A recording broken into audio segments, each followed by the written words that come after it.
again, Tori here, the Artful Dabbler, with my last project before Christmas. I thought a quick and easy one again today. We're going to be decorating a canvas bag, and again it's going to be another quick and easy one, but I think with some really lovely results. I think you're going to like this, and you can take this as far as you want to go with decorating it, but you're going to start with getting some results like this. So, interested? I hope so. So, as usual, this is everything that I'm going to be using today, and don't worry, it's also going to be down in the descriptions below if you miss it.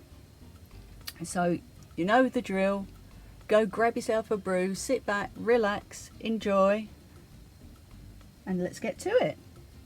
So I've been using my Pearly Wink inks to get some really lovely, blending here, and all I've done is I've slightly damped the surface of the bag. Inside the bag, just if you can see that there, right, all that is a heat-proof mat, but you can literally put some plastic in there. You just want something to protect the front and the back. You don't, obviously it's going to be wet, you don't want it leaking through, but I've got a heat-proof mat and it's stuck on a piece of card. Now if you can put something heat-proof inside, it will benefit you for what we're going to do a bit later on, just saying. If you can't, don't worry, cardboard will do. All I'm going to be doing is wetting the surface and spreading some colour about. Then I'm going to let it dry naturally. You can dry it with a heat tool.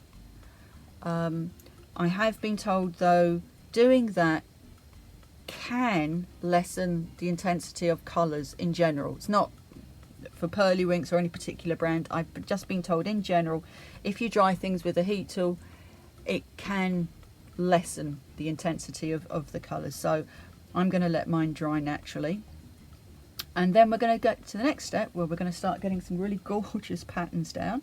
See you in a few minutes.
I'm back, and I got to say, oh, I'm loving that. So next stage we're going to do is we're going to start doing some of our heat embossing. So I'm going to show you what I've been using, and I've done a bit of research as well. The best results I've found for heat embossing on fabric the sort of glittery metallic embossing powders are the ones that seem to come out the best. They don't seem to absorb so much into the fabric. Now, saying that, I use this. It's called Flitter glue. It's by a company called Indigo Blue. We're going to be using this in a little bit for what it's actually intended for, which is for gilding flakes in a little while.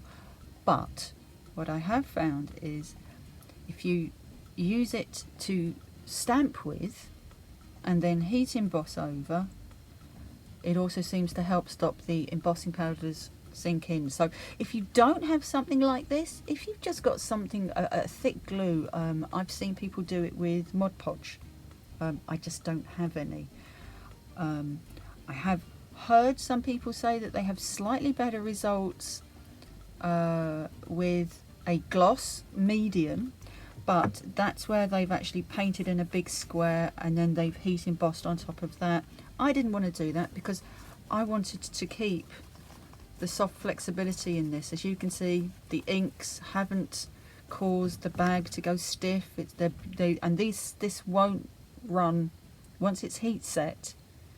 This could go outside. I mean, this is actually going to be a little bag for a Santa's letter, but you know, if you were doing a big tote, it won't run once it's heat set.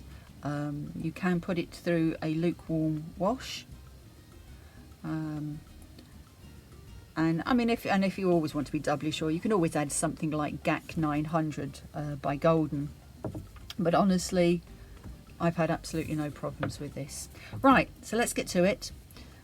Enough waffling. So, what I've done is I've taken a bit of cut and dry foam. And again, if you go to Indigo Blue's website, and I'm pretty sure they probably still do it, they used to do these packs where you'd get a tub of flitter glue, a big sheet of cut and dry foam, and you'd get some of their gilding flakes. And I've had a bundle of theirs for absolutely years, and it's still lasted me.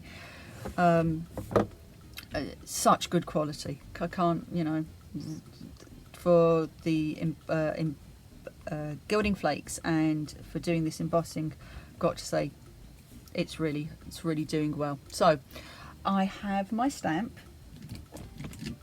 and I've got it on a little acrylic block, and what I did was I took some of the flitter glue and I got my spatula, she says, there it is, and basically took a small amount of the glue, because I mean you're really not going to be using loads and loads, like a very small amount.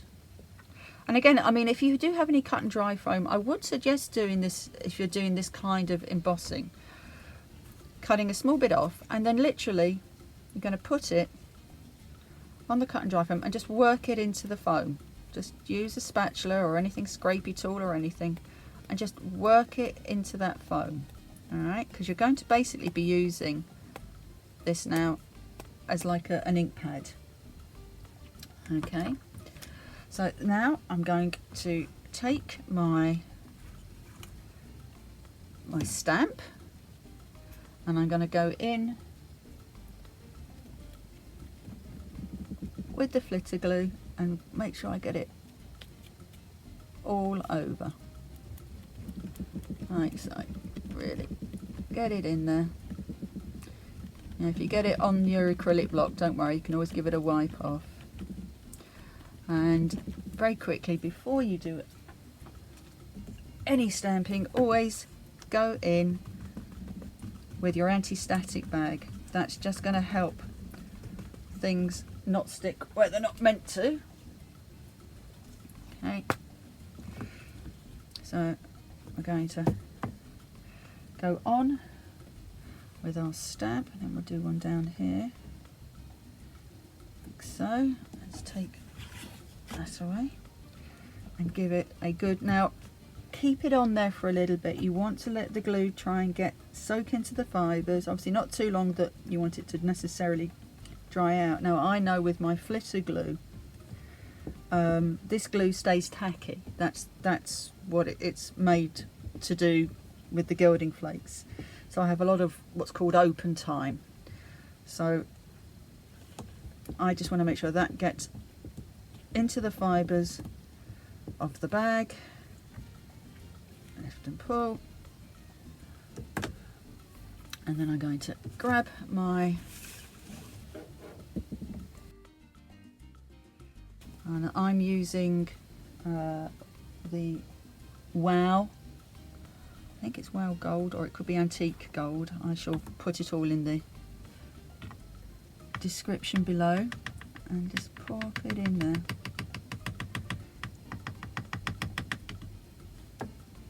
And it's just, always like to, back of the lid, just to give it a tap. And my fingers don't get all glittery. Get it in there. Okay. Now, I will always suggest when you're doing gilding, have a little brush at hand, because when you tip it off, and just give it a very gentle tap from behind. Hopefully it shouldn't be too much on there because we use the anti-static bag. Fabulous. And all the little bits that are just around the edges that just caught, just go in there with a brush and tidy it up. Okay, so I'm going to fast forward because I'm going to have to heat emboss now. Now, what I will say is always warm your heat tool up before you go in to emboss. Don't hold it over there and wait, because you'll end up scorching your fabric. So do warm up your heat tool first. Okay, put that over there, put that to there. Right, let's get embossing.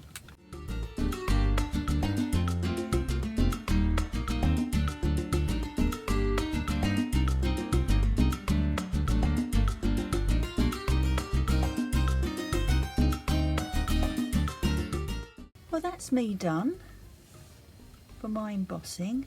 We are going to use some gilding flakes. Now, if you don't have gilding flakes, but you have some of that foil, the heat foil, where I think you get like one of the little mini irons or something, and you can press it on.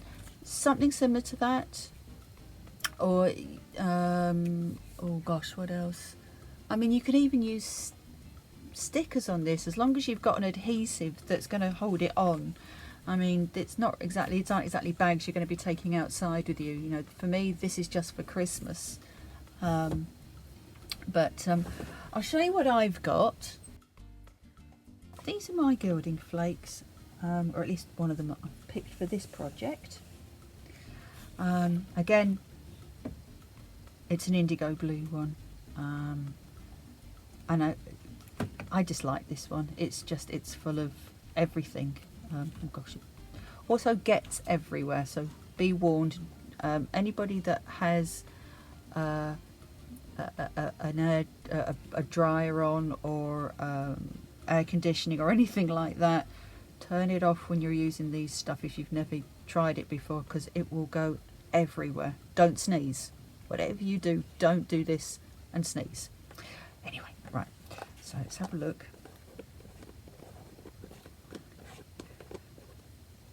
Oh, it is absolutely jam-packed and it's beautiful. Right, so it's, don't want to waste that. Go back. Right, okay, so what we're going to do, remember I said to you about I've got flakes on me already. Here we go. This is where I'm going to end up covered in it. The band up here and these joins here. Well, this is where you get to decide your pattern, what you want, how you want to divide it all up. Again, I'm going to be using my flitter glue. If you've used gilding flakes before, use whatever it is you've used. Again, I would assume possibly something like a Mod Podge, but don't hold me to that. I mean, as I say, I know with my flitter glue, it stays tacky. It doesn't, it's not an instant dry, so that's why it's perfect for this. I'm going to put a band up along the top here, and I'm going to do very thin bands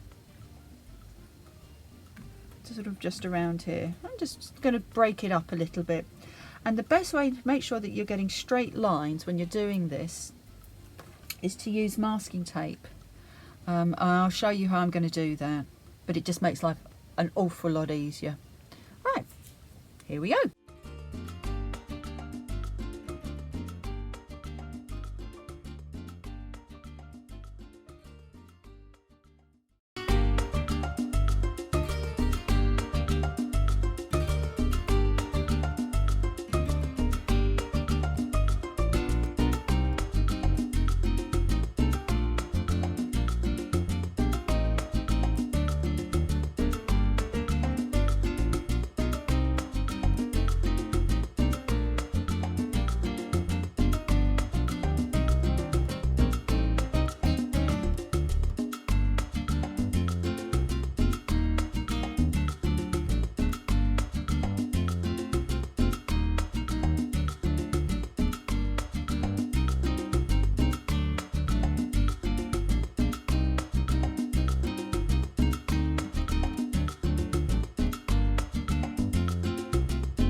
Well, there you go. I ended up raiding the broken bits from the Christmas decorations. I think it looks quite cute. I hope it's given you some kind of inspiration to have a play. I'd love to see what you've done. If you do have a go, please pop over to my Facebook page and send me a pic. I'd love to see it. That's it from me. Have a fantastic Christmas, and I hope to see you before the new year, but if it doesn't happen, I most definitely will see you in the new year, and I'll be bringing the art journal project. We're going to be starting from scratch, building our own art journal, and learning some new mixed media techniques. So I hope you'll join me. So that's it. Thank you ever so much for supporting me. I hope you'll continue. If you haven't subscribed already, please hit the subscribe button below, and please don't forget notifications, because be ever so nice if you could keep joining us. So from my crafty arty heart to yours, be good, be safe, be kind, be loved, and have a fantastic new year. Bye all.